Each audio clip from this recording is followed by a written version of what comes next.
Breaking news AP మంత్రి నారా లోకేష్ ఢిల్లీ పర్యటనలో ఆసక్తికర పరిణామం చోటు చేసుకుంది. గతంలో తెలుగు రాష్ట్రాల్లో పొలిటికల్ స్ట్రాటజిస్ట్ గా పనిచేసి ప్రస్తుతం బీహార్లో రాజకీయ పార్టీని నడుపుతోన్న ప్రశాంత్ కిషోర్ లోకేష్ తో సమావేశమయ్యారు.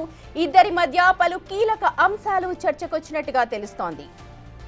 బీహార్లో పార్టీ కూడా నడుపుతున్నారు ప్రశాంత్ కిషోర్. లోకేష్ పీకే మధ్య కొన్ని కీలక విషయాలపై చర్చలు జరిగినట్టుగా తెలుస్తోంది. ఈ పరిణామాలన్నీ కూడా ఢిల్లీలో చోటు చేసుకున్నాయి. లోకేష్ ఢిల్లీ పర్యటన ఇప్పుడు మరింత ఆసక్తికరంగా మారింది. ఏ విషయాలపై చర్చించారు అన్న డీటెయిల్స్ పై ప్రస్తుతమైతే క్యాడర్లో చర్చ జరుగుతోంది. మంత్రి లోకేష్ తో ప్రశాంత్ కిషోర్ భేటీ కావడం ఇక్కడ సర్వత్రా ఉత్కంఠ రేపుతోంది. ప్రస్తుతం ప్రశాంత్ కిషోర్ మనందరికీ తెలుసు బీహార్లో పార్టీ కూడా నడుపుతూ ఉన్నారు. అనలిస్ట్ గా కూడా ఉన్నారు. సర్వేస్ చేయించారు. తను చెప్పిన సర్వేస్ మీద కూడా చాలా మాట్లాడారు పీకే. అయితే ప్రస్తుతం లోకేష్ పీకే మధ్య కీలక విషయాలపై చర్చలు జరిగినట్టుగా తెలుస్తోంది.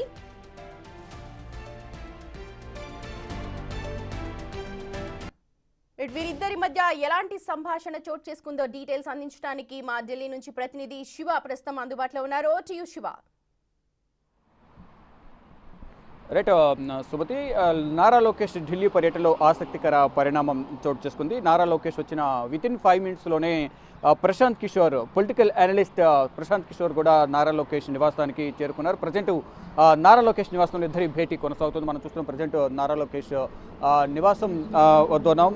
గతంలో కూడా టీడీపీకి సంబంధించి పొలిటికల్గా సర్వే కూడా నిర్వహించారు. అంటే అధికారికంగా సర్వే నిర్వహించకపోయిన పార్టీ తరఫున ఇంటర్నల్గా కూడా ఆయన టీడీపీకి చాలా హెల్ప్ఫుల్గా కూడా ఆయన పొలిటికల్ స్ట్రాటజిస్ట్గా కూడా పేరు పొందారు. ఇటు టీడీపీ పార్టీకి సంబంధించి కూడా పలు సూచనలు కూడా చేశారు. అధికారంలోకి రావడానికి కానీ గ్రౌండ్ వర్క్ ఏ విధంగా ఉందనేది ఇంటర్నల్గా ఆయన టీం కూడా టీడీపీ కోసం గతంలో పనిచేసింది. గతంలో కూడా ఎన్నికలకు ముందు పలుమార్లు టీడీపీ అధినేత ఏపీ సీఎం చంద్రబాబుతో కూడా పలుమార్లు భేటీ అయ్యారు. ఇటు నారా లోకేష్తో కూడా భేటీ అయ్యారు. గన్నవరం ఎయిర్పోర్ట్లో కూడా ఇద్దరు కలిసి ఒకే వెహికల్లో చంద్రబాబు నివాసానికి వెళ్ళిన దృశ్యాలు కూడా గతంలో కూడా మనం చూసాం. ప్రజెంట్ ఈ భేటీ అనేది నారా లోకేష్తో ప్రశాంత్ కిషోర్ భేటీ అనేది కొనసాగుతూ ఉంది. బీహార్లో ప్రజెంట్ ప్రశాంత్ కిషోర్ ఒక పార్టీ కూడా రాజకీయ పార్టీ కూడా నడుపుతున్నారు. ఈ ఇయర్ ఎండింగ్లోనే ఈ బీహార్లో ఎన్నికలు కూడా ఉన్నాయి. ఈ రానున్న ఎన్నికల్లో ప్రశాంత్ కిషోర్ పార్టీ పోటీ చేయబోతుంది. ఇప్పటికీ కూడా ప్రజా సమస్యలు లేవనెత్తుతూ ప్రజల్లోకి వెళ్తూ కూడా అక్కడ బీహార్లో పలు సమావేశాలు ఏర్పాటు చేశారు.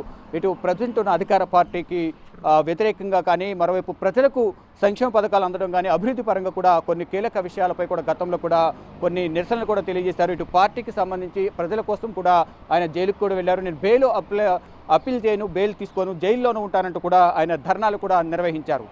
గతంలో కూడా ఎంతో పొలిటికల్ స్ట్రాటజిస్ట్గా కూడా మంచి పేరున్న ప్రశాంత్ కిషోర్ సొంతగా పార్టీ పెట్టడం, తదుపరి బీహార్లో ఏ విధంగా ఉండబోతుందని కూడా కొన్ని సమీకరణాలు, కొన్ని కీలక చర్చలు కూడా కొనసాగుతున్నాయి. కానీ ఈ సందర్భంలో ఇప్పుడు ఈరోజు ప్రశాంత్ కిషోర్ ఢిల్లీ రావడం, ఇటు ఏపీ సీఎం చంద్రబాబు కుమారుడు, టీడీపీ జాతీయ ప్రధాన కార్యదర్శి, ప్రజెంట్ మంత్రిగా ఉన్న నారా లోకేష్ ను కలవడం పట్ల కూడా కొంత ఆసక్తికర చర్చలు అయితే కొనసాగుతున్నాయి. ప్రజెంట్ ఇద్దరి మధ్య షెడ్యూల్లో మంత్రి లోకేష్ పర్యటన కొనసాగుతోంది. ఈ నేపథ్యంలో ప్రశాంత్ కిషోర్ లోకేష్ ని కలవడం కావచ్చు, లేకపోతే ఎలాంటి విషయాలు చర్చించే అవకాశం ఉంది అని విశ్లేషకులు అనుకుంటూ ఉన్నారు. ఎందుకంటే బీహార్లో ఒక పార్టీ నడుపుతూ ఉన్నారు, ఆల్రెడీ అనలిస్ట్ గా చేస్తున్నారు.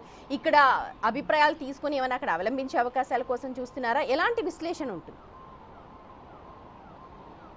రైట్, మీరన్నట్లు అన్ని విషయాలు కూడా చర్చకొచ్చే అవకాశం అయితే కనిపిస్తోంది. గతంలో 2019లో వైసీపీ అధికారంలోకి రావడంలో కీలక పాత్ర పోషించారు ప్రశాంత్ కిషోర్ టీం, అలాగే ప్రశాంత్ కిషోర్. తర్వాత 2019లో టీడీపీ అధికారంలోకి రావడం కానీ అసలు గ్రౌండ్లో ఏ విధంగా ఉంది, గ్రౌండ్లో ప్రజలు ఏమనుకుంటున్నారు, ఓటర్లు ఏమనుకుంటున్నారు, గత ప్రభుత్వంపై జగన్మోహన్ రెడ్డి ప్రభుత్వంపై ఏమనుకుంటున్నారు, నూతనంగా 2019లో టీడీపీ కానీ ఇటు ఎన్డీఏ కూటమి కానీ అధికారంలో రావాలంటే ఏ విధంగా ఎటువంటి సంక్షేమ పథకాలు కానీ ఎటువంటి వ్యూహాలతో ముందుకు వెళ్ళాలి అనే అంశాలకు సంబంధించి కూడా ఇంటర్నల్గా సర్వే చేసి టీడీపీకి, టీడీపీ అధినేత చంద్రబాబు కూడా గతంలో కొంత సమాచారం ఇచ్చారు.